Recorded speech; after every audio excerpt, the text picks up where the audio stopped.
Hey, friends, welcome to another episode of A Reader and a Cinephile. And just like that, we are off. The first month of the year is in the books. January felt like it was 37 weeks long, especially if you are following national news headlines. My work in the nonprofit sector and my volunteer pursuits keep me pretty plugged in into the ever evolving landscape of America's slow descent into a fascist hellscape. When all that becomes too much, I turn to books and movies for moments of escape. In January, I read two books, one of which absolutely blew me away. Last month, thanks to my pursuit of films nominated at this year's Academy Awards and an all access streaming pass to the Sundance Film Festival, I watched 40 films. But the film that owned the month for me was a rewatch. So let's get into it. I have worked in the nonprofit sector since 2011. I have been a volunteer for numerous organizations in the space since 2007. While many noble causes have consumed my attention over the last 19 years, the joint causes of housing and homelessness have been my life's calling. Now, this work has taken me from South King County to Los Angeles to Hollywood, and now has me working regionally across Washington, Oregon, and Idaho. As a communications professional in this field, I am always looking for new research, thought leadership, essays, articles, and books that will help me hone the argument my organization is attempting to make. This pursuit led me to Poverty by America by Matthew Desmond. Now, this book was already on my radar. In another video, I announced it as a book in my 2026 to be read list. But it was bumped to the top of that list because the book club I lead selected it as our read for the first quarter of the year. Speaking of the Latitude Book Club, you should join us in our conversation on Fable. I will leave more details in the description. Now, I am not one to annotate, but I keep a highlighter with me when reading. I capture quotes, stats, and lines I want to save for later. This book, I highlighted line after line on page after page. When I got done, the book was more fluorescent than black and white.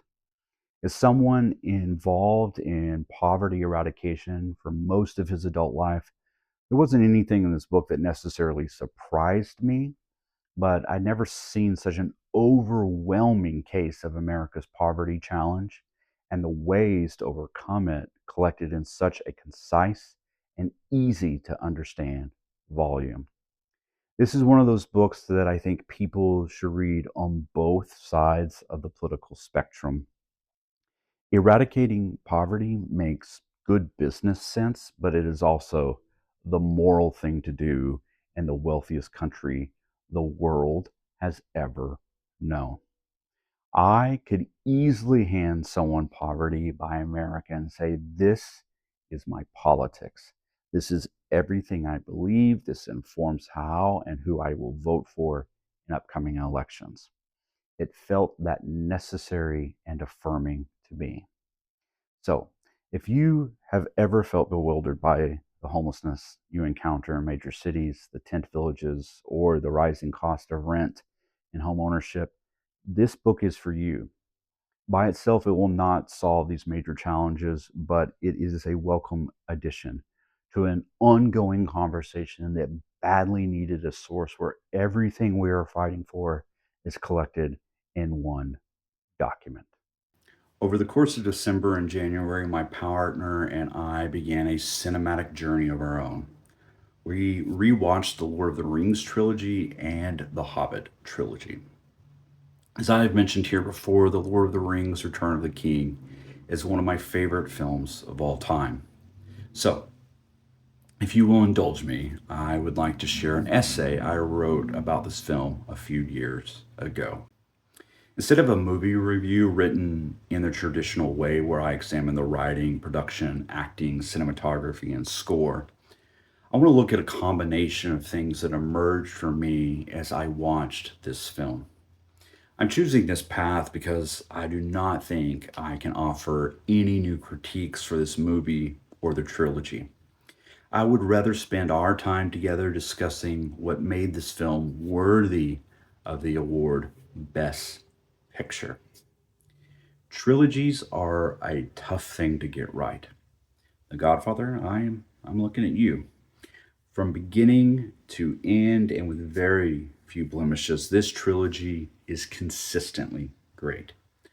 Ultimately, in my opinion and the opinion of many other critics, this film won Best Picture not because of its individual merit, but because of the accomplishments of the entire project.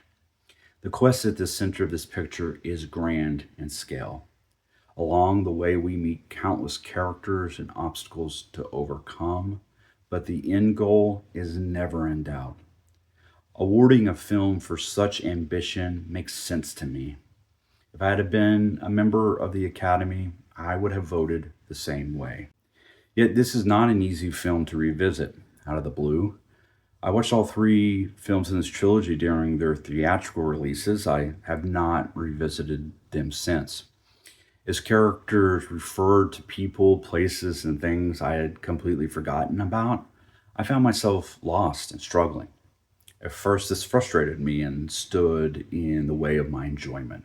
Then, forgiveness washed over me. While an adaptation of a beloved book is challenging, this film and its predecessors try to remain faithful to the original vision. As I admired the unique locations selected to represent Middle Earth, I stopped trying to remember every character and place we have been on this journey. Instead, I gave myself permission to be in the moment. As I did, the vastness of the culminating battle that defines so much of this film became even more breathtaking. Since we first left the Shire, we knew this day would come, but I never expected it to be so grand and mesmerizing. Watching countless soldiers battle on my screen, a simple and bold thought rolled through my mind. Of all the battle scenes I have ever watched, this may be my favorite.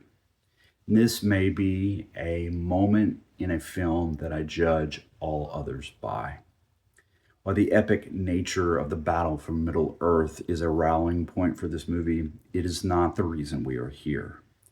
This is a movie about friendship and the power of people banded together around the common good. With the battle staged within shouting distance of Sauron and Mount Doom, I found myself less concerned with the characters on screen and the trials and tribulations before them.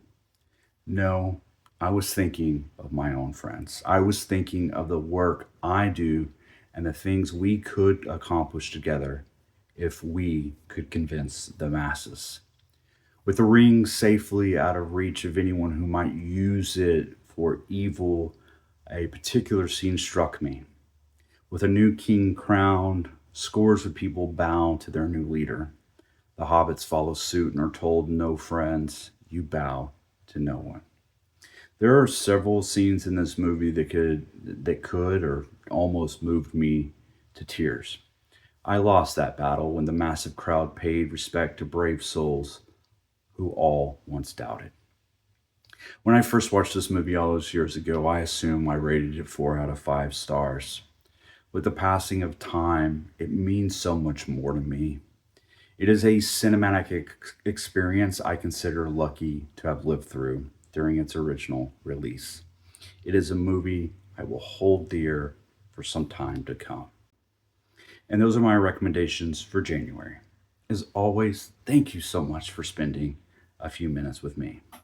As always, I want to hear from you. What books and movies did you love last month? Please let me know in the comments. I would love to hear from you. Finally, as is obligatory, if you like what I'm doing here, please follow along by hitting that follow or subscribe button. It would mean the world to me. Until next time, be good to each other.